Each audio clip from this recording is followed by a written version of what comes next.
irmãos, eu vou dar continuidade à exposição de João, capítulo 20. Essa é a última mensagem dentro do capítulo 20, que ainda trata acerca da ressurreição de Jesus Cristo. Acredito que essa é a última vez que eu pregarei essa mensagem, pelo menos esse ano. Então, que o Senhor tenha misericórdia de nós e possa falar conosco através de sua palavra. Evangelho segundo escreveu João, capítulo 20, a partir do verso de número 24. João 20, 24. A palavra de Deus nos diz o seguinte: Tomé, um dos 12, chamado Dídimo, não estava com eles quando Jesus veio. Então os outros discípulos disseram a Tomé: vimos o Senhor. Mas ele respondeu: se eu não vir o sinal dos pregos nas mãos dele, ali não puser o dedo e não puser a minha mão no lado dele, de modo nenhum acreditarei. Passados 8 dias, os discípulos de Jesus estavam outra vez reunidos e Tomé estava com eles. Estando as portas trancadas, Jesus veio, pôs-se no meio deles e disse: que a paz esteja com vocês. E logo disse Tomé: ponha aqui o seu dedo e veja as minhas mãos. Estenda também a sua mão e ponha no meu lado. Não seja incrédulo, mas crente. Ao que Tomé respondeu: Senhor meu e Deus meu. Jesus lhe disse: você creu porque me viu? Bem-aventurados são os que não viram e creram. Somente até aqui. Vamos orar ao Senhor uma vez mais. Deus eterno, a tua palavra foi lida, revelação escrita, inspirada pelo teu Espírito Santo. Rogamos ao Senhor, ó Deus, que o nosso coração nesta noite possa ser como terra fértil, que o teu Espírito Santo possa semear nos nossos corações a tua palavra e que de maneira sobrenatural o Senhor, ó Deus, possa mudar-nos segundo a tua vontade, segundo o teu querer. Ilumina, ó Deus, este pecador que fala ao teu povo. Dá-nos, ó Deus, graça do teu Espírito Santo para conduzir o teu povo à verdadeira adoração e uma vida que glorifique a Jesus Cristo. Eu peço a ti, ó Deus, graça, sabedoria e peço pelo teu povo, que o teu povo seja abençoado por ti, que Jesus seja evidenciado nesta mensagem e que o seu nome, ó Deus, seja glorificado, ó Deus. Eu peço ao Senhor, ó Pai, fala conosco e não permita que de hoje para o dia que vai se iniciar amanhã sejamos os mesmos, mas que possamos ser totalmente distintos, moldados pelo teu Espírito Santo, quando oro em nome de Jesus. Amém. Meus irmãos, recentemente, bem recente mesmo, nessa semana, surgiu um estalo aí nas mídias sociais de que a Bíblia, ela não é inerrante. Surgiu um estalo de que a Bíblia contém erros. E, consequentemente, se a Bíblia contém erros, o seu autor, Espírito Santo, ele tem algum problema. Ele também contém erros. Mas isso é muito sério, porque esse debate é um debate que surgiu voltou novamente à academia há cerca de 2 meses atrás. E é interessante perceber que essas pessoas, para aceitarem você no meio acadêmico como um erudito ou alguém que merece algum respaldo no aspecto intelectual, você tem que andar segundo a conveniência. E um peixe, quando ele nada na direção da correnteza, junto com a correnteza, existem 2 possibilidades para ele. Ou ele está boiando, ou ele está morto. Nós devemos nadar na direção oposta. Então, para nós, filhos de Deus, crentes em Jesus Cristo, a Bíblia, ela é totalmente infalível. E mais, totalmente inerrante. Não há erros na Bíblia.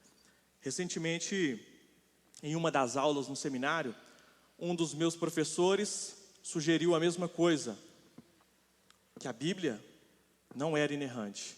Ao passo de que um dos alunos se levantou contra ele e disse para ele: professor, me desculpe discordar, mas essa postura do Senhor, ela é uma postura progressista. Ao passo que ele se irou, porque ele percebeu que estava sendo colocado no rol dos liberais, daqueles que não são crentes, daqueles que usam a Bíblia para qualquer outro tipo de coisa, mas para que não alimente as suas almas. Uma coisa eu peço ao Senhor, quando leio a sua palavra, que através de sua palavra, Deus ache graça em mim, para ser ouvido, assim como a mula de Balaão falou, e ele a ouviu. Para nós que somos cristãos, nós devemos buscar a graça de Deus em sua palavra. E é somente na sua palavra que nós encontramos a graça de Deus. A doutrina cristã, a ortodoxia cristã, ela é fundamental para as nossas vidas. E talvez você pense, por que eu estou falando a respeito da inerrância da Bíblia? Porque Deus a inspirou. E se Ele a inspirou, a Bíblia é inerrante. E se ela não é inerrante para nós, se ela contém erros, ela não serve para guiar as nossas vidas. Ela é um livro qualquer, ela é um livro comum. Mas para o crente, para o cristão, a Bíblia não é um livro comum, porque o seu autor é um autor singular. Ele é único. Ele é sublime. E a sua palavra, ela é de igual modo. Eu digo a vocês, meus irmãos, com convicção. A Bíblia, ela é a palavra de Deus. Nas mídias sociais, até uma tal de rainha dos baixinhos aí, disse para reescrevermos a Bíblia.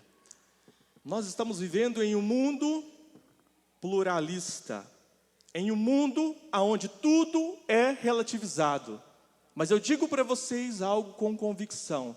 A Bíblia não pode, não deve, jamais será relativizada.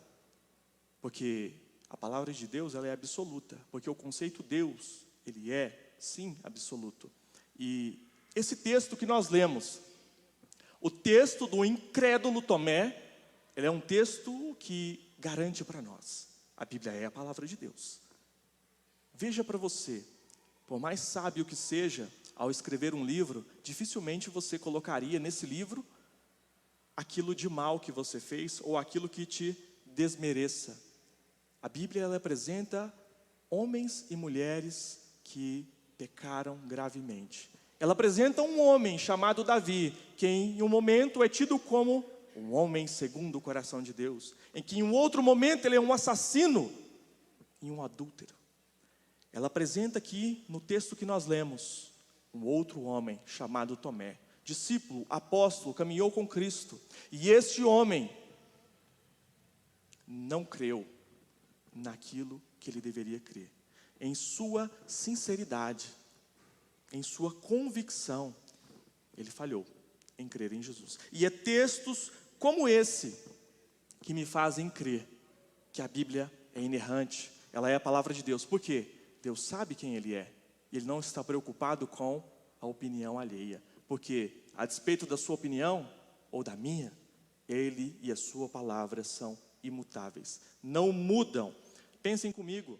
Se a Bíblia não fosse palavra de Deus, eles se preocupariam muito em colocar um relato como esse. Se ela tivesse sido escrita por impostores, a Bíblia jamais teria colocado que um dos fundadores da nova religião havia se comportado como Tomé agiu naquela situação. É por isso que nós podemos crer e aprender com os acertos e com as falhas dos homens e mulheres de Deus. E percebemos que até mesmo nas falhas, nos pecados desses homens, nós podemos ser abençoados.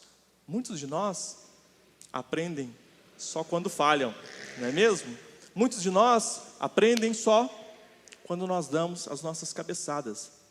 E assim também é com o povo de Deus na Bíblia Sagrada. Então, o que eu quero enfatizar nesta noite é que esse texto corrobora fielmente, para que compreendamos que a Bíblia, sim, é palavra de Deus inerrante. O meu foco aqui com vocês é trabalhar o seguinte tema: crer apesar da frustração.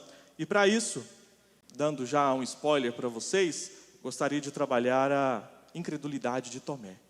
Em contrapartida, a nossa incredulidade. Mas como assim? Nós somos crentes? Será que há algum tipo de incredulidade em nós, mesmo que momentaneamente? É isso que eu quero trabalhar com vocês. Então, em primeiro lugar, a incredulidade de Tomé. Eu poderia iniciar citando a incredulidade de qualquer outro personagem da Bíblia, tanto no Novo quanto no Antigo Testamento. Só que o texto que nós lemos apresenta a figura de Tomé. E a figura de Tomé, ela é conhecida em todo o cenário evangélico como aquele que precisa ver para crer. Se eu disser que você é um Tomé, basicamente eu estou dizendo que você é uma pessoa que demora a acreditar, que é difícil de acreditar. E o episódio da incredulidade de Tomé, ele ocorre após a ressurreição de Jesus. O mestre de Tomé havia aparecido para os seus discípulos em determinada ocasião, uma semana anterior. E ele não estava junto com os seus irmãos. Ele não estava na comunhão. Ele não estava no corpo. O que ele estava fazendo? Eu não sei. A Bíblia não relata. Mas fato é, ele não estava junto à comunhão do povo de Deus. Quando nós não estamos juntos da presença do povo de Deus, nós perdemos as operações do Espírito Santo. Nós não desfrutamos da graça salvadora, regeneradora, que nos edifica e traz paz para os nossos lares. O que eu quero dizer? Esse lugar, em Botucatu, é fundamental. E PJP, esse lugar é fundamental. Maranata, outras igrejas, esse lugar é fundamental, porque é no meio de vocês que Deus se revela, que Deus abençoa o seu povo. Mas quando nós não estamos na presença de Deus, com os nossos irmãos reunidos, nós perdemos essas operações do Espírito Santo. Então aquele Tomé recebeu a notícia de que Cristo havia ressuscitado, mas ele é teimoso, e sendo teimoso, ele não creu. E as suas palavras no verso 22 dizem: se eu não vir nas suas mãos o sinal dos cravos, e ali não puser o dedo, e não puser a mão no seu lado, de modo nenhum acreditarei. Vocês podem pensar que Tomé tivesse recebido um tratamento diferente dos demais discípulos, mas em uma leitura dos evangelhos nós percebemos que não. Ele não recebeu um tratamento distinto dos demais, ele recebeu o mesmo tratamento. Caminhou com Cristo 3 anos, viu milagres de Jesus, ouviu pregações do Cristo, do Filho de Deus, viu diversos milagres. Ele foi tratado da mesma forma. Ele viu Jesus em momentos de oração. Ele presenciou aquilo que era necessário presenciar. Muitos de nós vão olhar para Tomé e vão dizer: Tomé, você foi muito fraco em sua fé. Mas não. Havia algo em seu coração que há no nosso. A raiz dos nossos problemas não é o muito dinheiro. A raiz dos nossos problemas não é ter prazer. A raiz dos nossos problemas não é muita alegria ou felicidade. A raiz dos nossos problemas é o pecado. E é esse pecado que gera a incredulidade no coração de Tomé. Eu percebo aqui que o que o impedia de crer talvez fosse o medo, talvez a desesperança. Mas eu penso que especialmente não fosse nenhum nem outro, mas que fosse a frustração. Nesse trecho do Evangelho de João, nós encontramos Tomé frustrado, consternado, desiludido. O seu amigo havia sido humilhado, o seu mestre havia sido desbancado e o seu Senhor havia morrido e a sua esperança estava totalmente devastada. Então nós vemos Tomé em um estado de choque, em um estado de apatia a uma palavra verdadeira, a uma palavra inerrante, a uma palavra real, porque a desesperança, o medo e a frustração em especial haviam tomado conta do seu ser. Ele não podia mais contar com a presença física de Jesus. Para onde ele olhava era a perseguição dos judeus contra os seus discípulos. Eu não penso que Tomé era um homem medroso. Pelo relato bíblico, que fala pouquíssimo de Tomé, nós não podemos ter a impressão de que ele era um homem medroso, mas talvez nós podemos inferir que neste momento, pelo menos, ele era um homem frustrado. Naquele momento, após a morte de Jesus, a sua esperança, ela pereceu e pareceu abandoná-lo mesmo que por um momento, ao ponto de o ceticismo começar a reinar em sua vida. Meus irmãos, o ceticismo e a frustração, eles fazem com que cada um de nós desista dos nossos objetivos. O objetivo de Tomé era viver junto com Jesus, ser discípulos de Jesus, pregar o evangelho do reino a toda criatura, mas por algum momento, aquilo foi frustrado. Olhem para nós, quando nós não cremos em algo, a nossa vida simplesmente ela para. O nosso coração que pulsa fortemente por algo, ele desacelera, e a ansiedade toma conta dos nossos dias, ao passo que nós não conseguimos viver o dia que se chama hoje, cheios de frustração e ansiedade. E tanto uma quanto outra são maus presentes nesse século. Naquele momento, eu percebo que esse sentimento de impotência o havia feito ignorar as palavras de Jesus, que era necessário que ele fosse para Jerusalém, sofresse muitas coisas nas mãos dos anciãos, dos principais sacerdotes e dos escribas, fosse morto e no terceiro dia ressuscitasse. Por algum motivo, que nós já sabemos qual é, a frustração, as palavras de Cristo foram ignoradas em sua vida. E quando nós relativizamos a palavra de Deus, nós cremos que nela há erros, nós cremos que nela não há inspiração do Espírito, nós simplesmente ignoramos. Nós agimos muitas vezes para com a Bíblia, considerando ela uma caixinha de promessas. Nós olhamos para ela e dizemos: deixe-me abrir a Bíblia para ver o que Deus diz ao meu coração. Não faça isso. Não trate a palavra do Deus vivo e verdadeiro dessa forma. Antes, reverencie o Deus da palavra e a palavra que Ele nos deu. Pois a sua lei, a sua palavra, são graça para o seu povo, para guiar o seu povo. Nós temos sido guiados por Deus. Recebemos a palavra de Deus. Cabe a cada um de nós não rejeitar a sua palavra, não ignorar a sua palavra. Eu penso que Tomé, ele havia se baseado somente na primeira parte do versículo que eu li, que era necessário que Jesus fosse morto e entregue aos principais escribas e sacerdotes. Ou pior, eu penso que ele poderia ter o mesmo sentimento da massa judaica, que era olhar para Jesus e enxergar Jesus como um revolucionário político, aguerrido, um guerreiro. E quando eu olho para isso, eu percebo que talvez a esperança de Tomé estava posta em um Cristo que não havia sido apresentado para ele. O Cristo que havia sido apresentado para Tomé é o Cristo Salvador, e não o Cristo brigão, não Cristo político. Muitos em nossos dias se apoiam em Messias, em Cristos políticos. Muitos em nossos dias se apoiam num Cristo para essa vida, assim como Tomé. E eu acredito piamente que Tomé, ele havia crido em um Cristo somente para essa vida. E eu digo para vocês, ele se sentia indigno naquele momento e frustrado, porque o Cristo que ele se apoiou não supriu as suas expectativas. O Cristo que ele se apoiou fez ele ser considerado o mais infeliz e miserável de todos os homens, porque quem espera em Cristo somente para esta vida é o mais infeliz de todos os homens. Meus irmãos, essa é uma dura mensagem,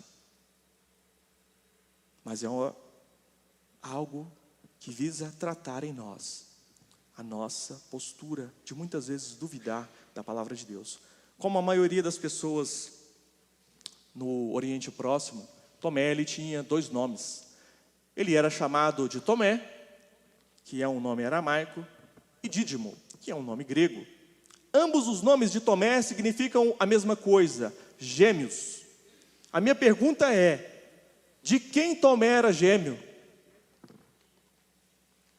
Eu olho para vocês e percebo algo. Eu olho para mim, para o meu coração e percebo algo. Não se sabe, às vezes, ali responder de quem Tomé ele era gêmeo. Mas parece que há uma certa semelhança em nós e Tomé. Há algo que nos assemelha. Parece que nós somos gêmeos de Tomé em pelo menos uma coisa: em duvidar da palavra de Deus, das promessas de Cristo, de uma nova vida viva em Jesus.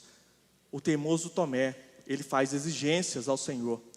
As exigências de Tomé são: a menos que eu veja em suas mãos as marcas do prego, e ponha o meu dedo no lugar dos pregos, bem como a minha mão em seu lado, definitivamente eu não crerei. Eu gostaria de dar um passo para trás e dizer que Tomé, ele estava totalmente frustrado, justamente porque ele queria que a sua vontade fosse realizada. Irmãos, quando nós buscamos a Deus para que a nossa vontade seja realizada, nós nos frustramos. Nós não servimos a Cristo para que as nossas vontades sejam realizadas. Nós vivemos para o servir, nós vivemos para o adorar, nós vivemos para Ele, porque todo o nosso ser é dEle, todo o nosso ser tem que o amar. Mas eu penso que isso foi motivado porque ele queria passar mais tempo com Jesus. Eu penso que ele queria ter caminhado mais com aquele homem amável, terno, amoroso, compassivo. Eu penso que ele queria mais tempo para ser liderado por alguém que sabe liderar de uma maneira singular. Eu queria ter vivido nos tempos de Jesus, pelo menos para tocar nas vestes de Jesus. Eu gostaria muito, mas Deus nos deu a graça de viver hoje e sermos chamados nesse tempo para viver com Jesus. Cristo continua ensinando, liderando e cuidando do seu povo. E Cristo continua nos chamando a sermos discípulos e discípulas dele. A grande questão é, nós não podemos duvidar daquilo que Deus pode fazer. Nós não podemos ser gêmeos de Tomé em sua incredulidade. Ao duvidar das palavras do seu amigo Jesus, ele estava dizendo que Deus era capaz de errar. Isso pela sua postura. Nós temos que tomar cuidado, porque muitas vezes nós dizemos professar algo, mas nós vivemos totalmente distintos daquilo que professamos. Nós dizemos crer em Deus e nós estamos aqui no domingo, mas e amanhã? Como que vai ser a sua vida amanhã? Como que será a minha vida amanhã, segunda-feira? Será que eu ainda servirei a Deus com o desejo que eu me cheguei neste lugar? Meus irmãos, levem daqui a palavra de Cristo, para que vocês possam servi-lo em todo o tempo, em todo o lugar. E que a incredulidade não venha roubar ou fazer com que você ignore as palavras de Jesus em seu coração. Nós podemos então esperar com essa postura de um incrédulo uma reação do Mestre, uma reação de Jesus. O que Jesus faria com esse discípulo que não creu no seu próprio Mestre? Mas antes de falarmos da reação e da postura de Jesus, eu gostaria de falar da nossa incredulidade. Em segundo lugar, nós precisamos tratar da nossa incredulidade. E a minha pergunta para você, querido irmão, o que gera a incredulidade em você? Fazendo uma análise na vida de cada um de nós, nós podemos chegar a diferentes respostas. Pode ser um negócio mal resolvido, um emprego perdido, um relacionamento destruído, ou até mesmo uma promessa de Deus não cumprida. A grande questão disso tudo é que isso desemboca na palavra que nós falamos, frustração. Seria negligência da nossa parte dizer que nós não somos fruto do nosso tempo. Nós somos fruto do nosso tempo. E o que isso quer dizer? Isso quer dizer que o nosso tempo vive buscando bênçãos, riquezas, bens materiais, status, hedonismo, prazer excessivo. E nós, enquanto crentes, buscamos também tudo isso. Nós buscamos dinheiro, prazer, felicidade, alegria. Mas nós precisamos buscar isso em uma medida que não nos gere frustração. Porque quando nós buscamos muito prazer, nós percebemos que nem sempre nós alcançamos o prazer que buscamos. Antes, nós encontramos frustração no lugar. Nós buscamos muito dinheiro. Em contrapartida, muitas vezes também nos damos de cara com essa mesma frustração.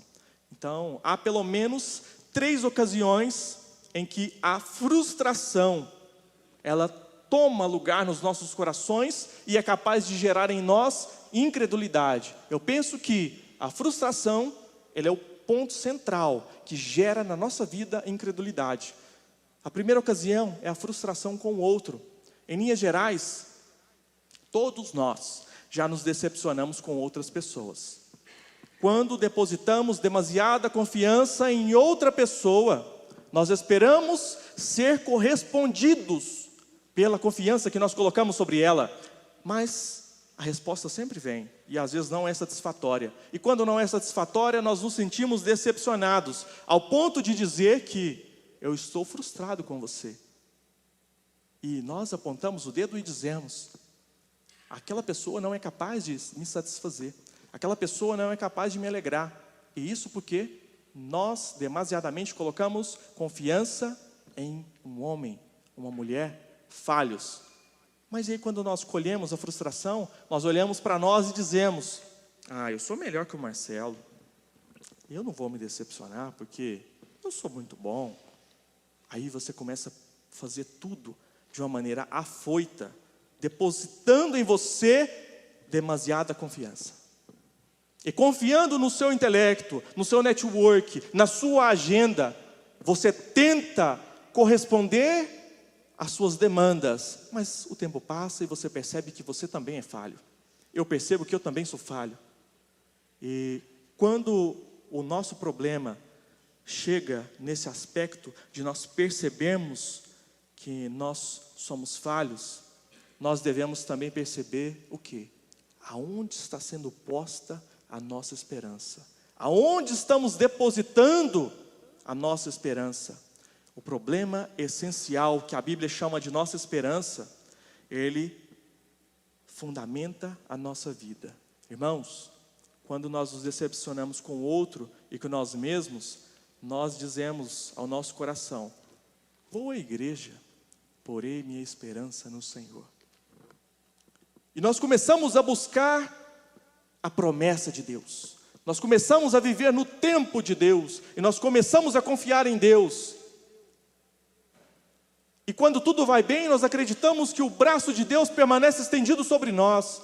Mas um estalar de dedo, a graça comum, ela é suspensa das nossas vidas.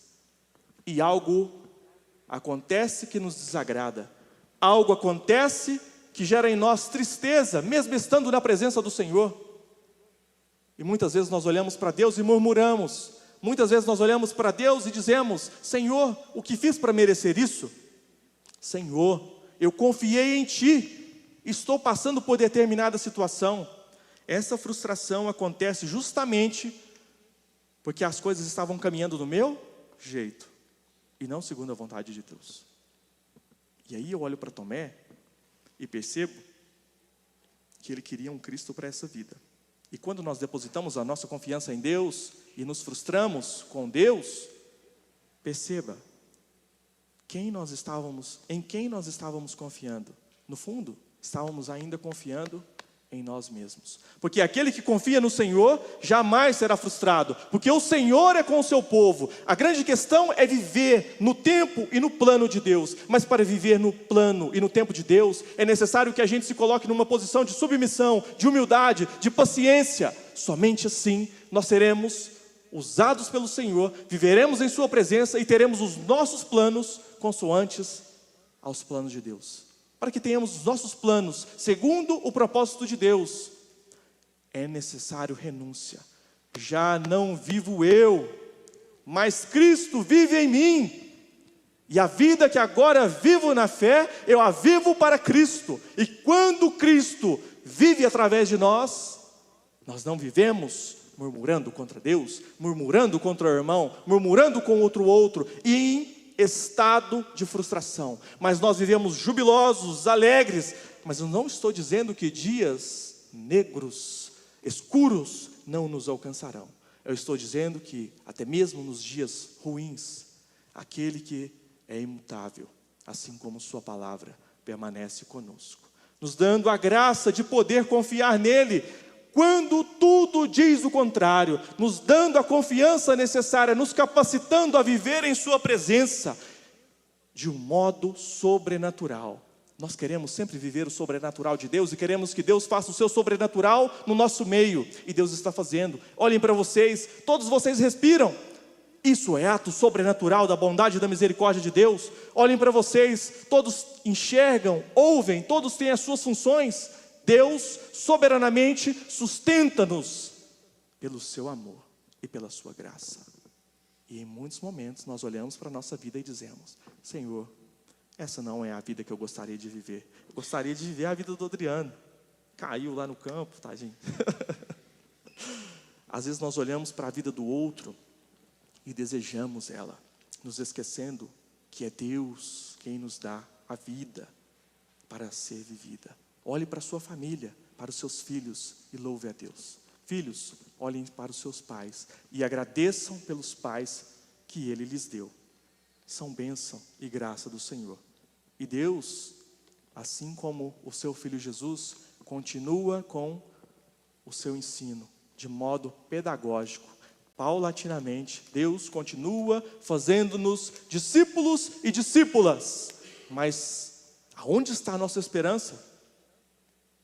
Se a nossa esperança está em melhorar de vida, porque eu quero ter a vida que o irmão tem, a nossa esperança se limita a um Cristo para essa vida. E como eu disse para vocês, a frustração, ela vai chegar. Toda essa frustração, meus irmãos, gera incredulidade. Nós não acreditamos mais no próximo. Nós não acreditamos nos nossos irmãos. Não acreditamos nas nossas próprias palavras. Porque as nossas atitudes dizem o oposto. Quem aqui já disse: amanhã eu começo na academia? Nós dizemos tanto isso e não fazemos, que nós nem acreditamos mais no que falamos. A gente ri, mas isso é sério.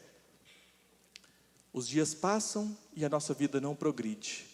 E nós, cotidianamente, procrastinamos com o tempo. Por quê? Porque a nossa esperança está posta em algo efêmero, algo passageiro, algo que é um limitante e não um motivador. O único que pode e que nos capacita é Jesus.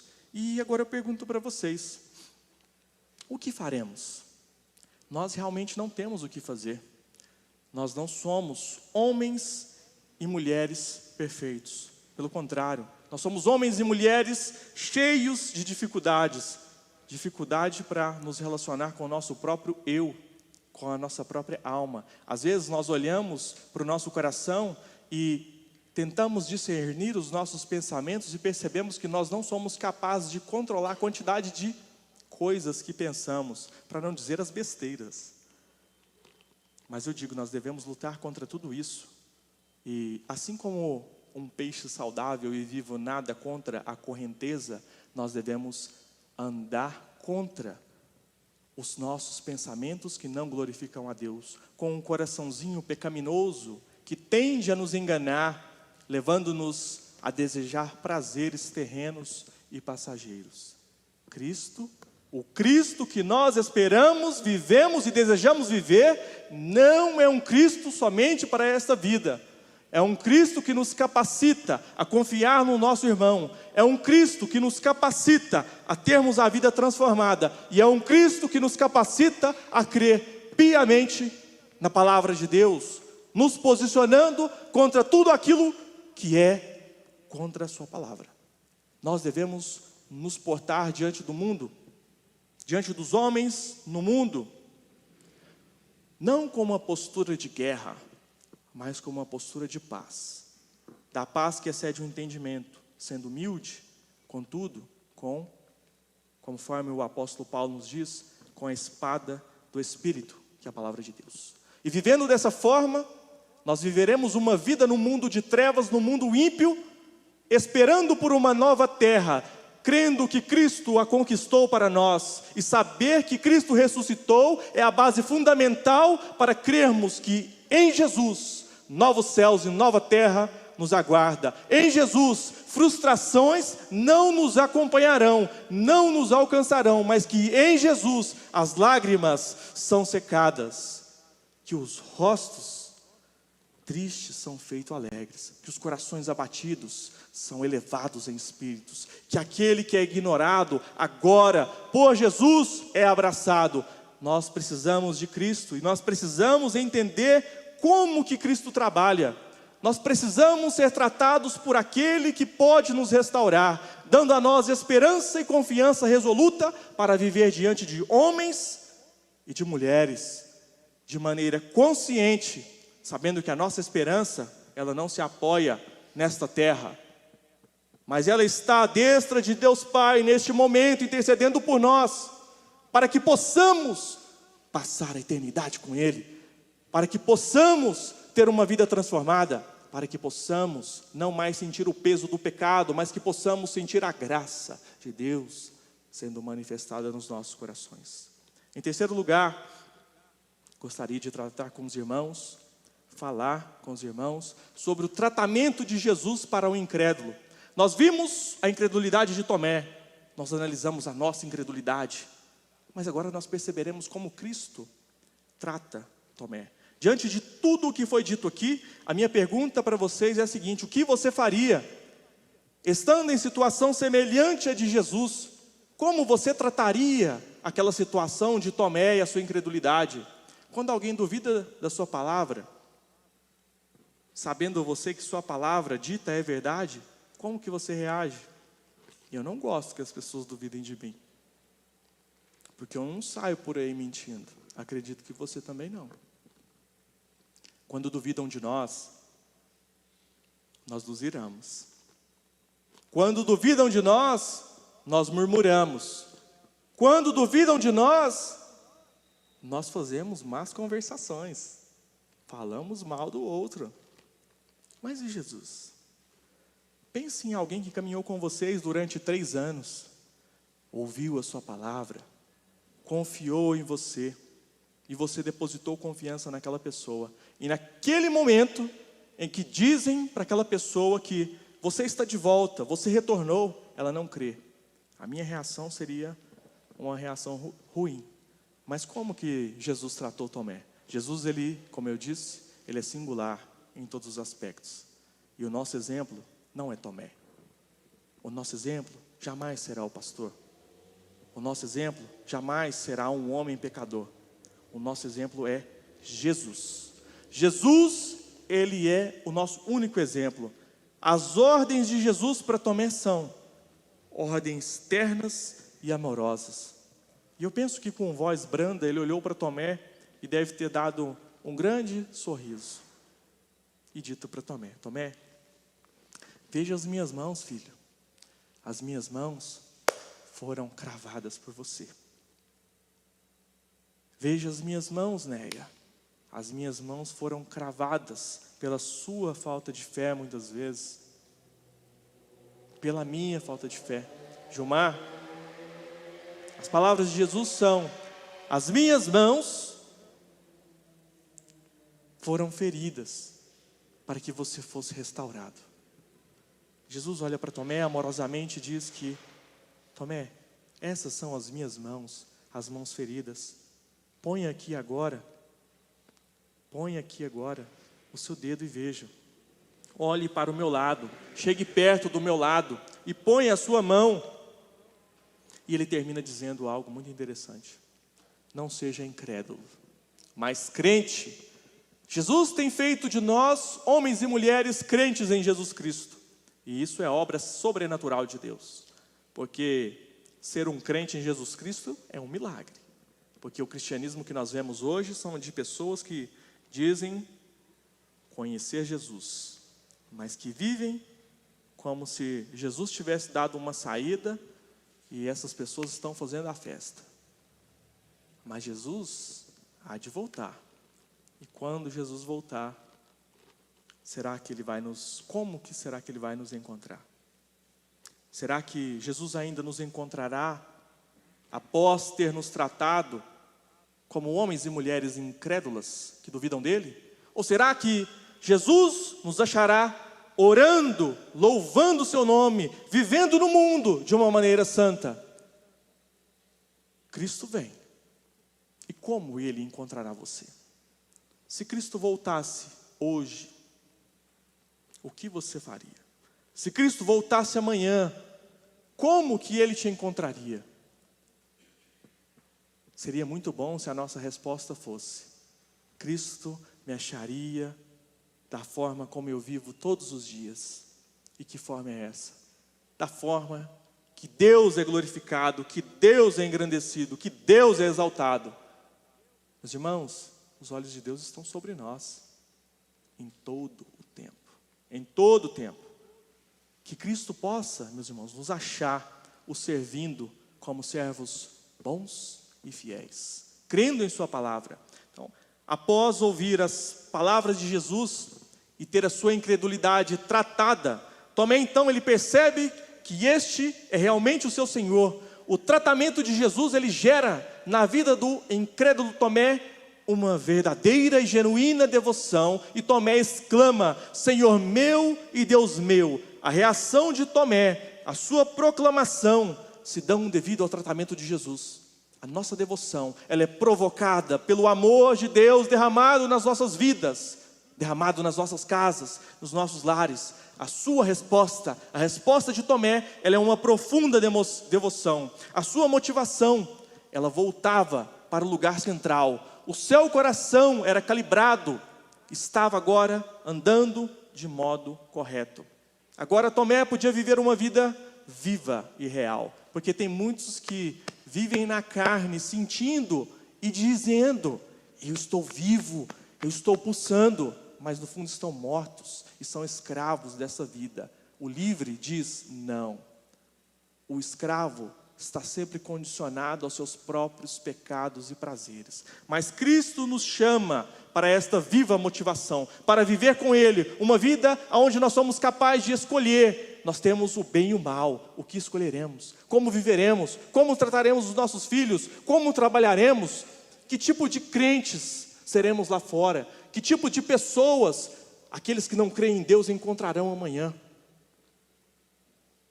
É muito bom que eles encontrem pessoas parecidas com Cristo, que não estão apontando o dedo e dizendo: você está condenado, você vai para o inferno, o seu pecado vai te levar para o inferno, mas que eles possam encontrar alguém amoroso como Jesus e dizer: Cristo foi cravado na cruz por você, o lado de Cristo foi furado e ferido, para que você pudesse ser resgatado e regenerado. Que essas pessoas possam encontrar nas nossas vidas, no nosso lar, o exemplo de Cristo. Que elas possam encontrar em nós uma postura amável de pessoas que tiveram a vida transformada e que vivem em novidade de vida.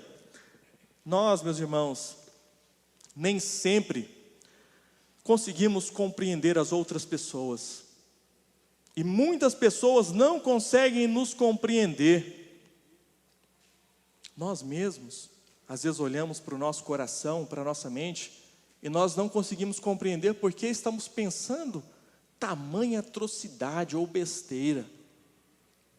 Mas Jesus, aquele que sonda os corações, Ele é capaz não somente de nos compreender nos nossos piores dias, nos dias em que a nossa fé está abalada, mas Ele é capaz de nos restaurar a sua presença, edificar as nossas vidas e fazer-nos olhar para um horizonte aonde Ele tem construído e alicerçado um futuro para nós. Há uns 2 meses atrás, um adolescente, ele me ligou para falar dos seus pais. O adolescente gosta de falar dos pais, né? Os pais de adolescente, coitado, a orelha deve queimar. E ele falava o seguinte: Rafa, os meus pais não me entendem, eles não sabem o que eu quero. Mas somente para resumir a história, os pais estavam corretos, mas o adolescente, ele estava buscando respaldo para viver de uma maneira errada, pecaminosa, equivocada. O que eu quero trazer com essa história é o seguinte: por maior que seja o nosso amor pelos nossos filhos, por maior que seja o nosso amor pelo nosso cônjuge, pela outra pessoa, talvez ela não vai compreender que a nossa preocupação se chama amor. E às vezes ela vai falar de nós, principalmente os adolescentes vão falar dos pais e vão dizer: Os meus pais não me entendem. Os meus pais não compreendem o que eu quero, mas o que eles querem é um respaldo. Adolescentes, jovens, os pais de vocês os amam, assim como Cristo nos ama. E assim como os adolescentes muitas vezes agem com seus pais, nós agimos com o nosso Pai Celeste. Nós muitas vezes olhamos para Deus e dizemos ao nosso enganoso coração: o Senhor não está me entendendo. Senhor, é isso que eu quero viver dessa forma, Senhor. E a gente começa a procurar respaldo na palavra de Deus. Então, por maior que seja o amor daquele que se preocupa conosco, muitas vezes nós não compreenderemos o seu amor. Mas o amor dos pais pelos filhos não muda. Assim como o amor de Deus, o Pai, não muda por nós. Aqueles que verdadeiramente foram vocacionados para o chamado de pai, para o chamado de mãe, eles amam os seus filhos, até quando os seus filhos são filhos que se comportam mal, não é verdade? E olha aqui, com quão grande amor Deus nos amou. Muitas vezes, este que fala com vocês, grande pecador, se comporta de maneira vil e vã diante de Deus. Mas mesmo assim, Deus continua me amando. E eu quero dizer que a despeito daquilo que você fez, hoje, ontem, no passado, o amor de Deus te ama. Quando nós somos tratados por Jesus, a nossa postura é mudada. E nós deixamos a frustração, consequentemente a incredulidade, e o reconhecemos como Senhor nosso e Deus nosso. A nossa vida, ela é levada a uma completa devoção. E nós estamos aqui hoje com o único propósito: sermos devotos a Deus. Nós estamos aqui porque almejamos viver o dia de amanhã na mesma devoção do dia de hoje, no mesmo amor do dia de hoje. Quando nós sentimos o amor de Jesus a nos compreender, a nos amar em nossas debilidades, nós começamos a ser mudados pelo Espírito Santo. E da mesma maneira como Jesus mudou Tomé, Ele pode mudar cada um de nós hoje. Ele pode tratar cada um de nós aqui nesta noite. O dia que se chama hoje é o dia de receber a Cristo. O dia que se chama hoje é o dia de ser tratado por Jesus. Há muitas coisas em nós que precisam ser tratadas, mas com amor, carinho e respeito. O Senhor, nosso Deus, nos trata, porque Ele nos ama. E Ele nos trata com um objetivo: sermos semelhantes ao Seu Filho. Se a nossa esperança, eu repito as palavras de Paulo, ela está em um Cristo para esta vida, nós somos as pessoas mais miseráveis do mundo. A Bíblia, ela é muito clara quando nos diz que em Cristo, nós temos o sim e o amém de Deus. Deus fez promessas para nós: vós sereis o meu povo, e eu serei o vosso Deus. Quando nós temos Cristo em nossa vida, nós temos o sim e o amém de Deus. Nós podemos bater e a porta se abrirá. Nós podemos orar e Deus nos ouvirá. Nós podemos nos sentir como num relento, como deixados de lado, mas Deus nos abraçará. Eu quero lembrar vocês, meus irmãos, hoje é dia de ser tratado por Jesus, de receber a graça, de se arrepender, de ser edificado, para você então ser um crente, um cristão que reflete todos os traços de Jesus Cristo, em todo tempo, em todo momento. E então você poderá desfrutar de uma vida de promessas realizadas em Jesus. Eu não estou falando de promessas financeiras, tá bom? Mas estou falando de promessas celestiais, de promessas que realmente transformam aquilo que importa. E nós poderemos dizer que Cristo é Senhor nosso e Deus nosso. Nós mudamos, mas Jesus não muda. Jesus, Ele é o mesmo ontem, hoje e para sempre. Sendo assim, Ele vai nos tratar sempre com graça e amor. Independente do tamanho dos nossos pecados, independente disso, sejam esses pecados incredulidade como Tomé, ou outros tipos de pecado, Cristo continua nos tratando com generosidade. E se confessarmos os nossos pecados, Jesus é fiel e justo para nos purificar dos nossos pecados e de toda e qualquer injustiça. Confesse a Jesus os seus medos, confesse a Ele os seus pecados, confesse a Ele as suas frustrações, confesse a Deus que muitas vezes você não tem entendido o amor de Deus. Confesse a Deus e Deus o abençoará. E Deus o acolherá em sua presença e fará você entender que Jesus é Senhor nosso e Deus nosso. As palavras de Jesus terminando, elas dizem o seguinte: bem-aventurados são os que não viram e creram. A palavra utilizada aqui para bem-aventurado, do grego é makarioi, que quer dizer que nós não fomos simplesmente feitos homens e mulheres felizes. Nós fomos aceitos por Deus, reconciliados em Deus, regenerados em sua presença, e que agora nós podemos desfrutar de paz, de esperança e de longanimidade. Essa palavra bem-aventurado tem que trazer para nós um novo horizonte em que Cristo está presente. E foi isso que ele fez com Tomé. E é isso que ele continua a fazer com seus discípulos, com cada um de nós. Ele faz cada um de nós felizes em sua presença, aceitos, e nos trata com generosidade. Amém?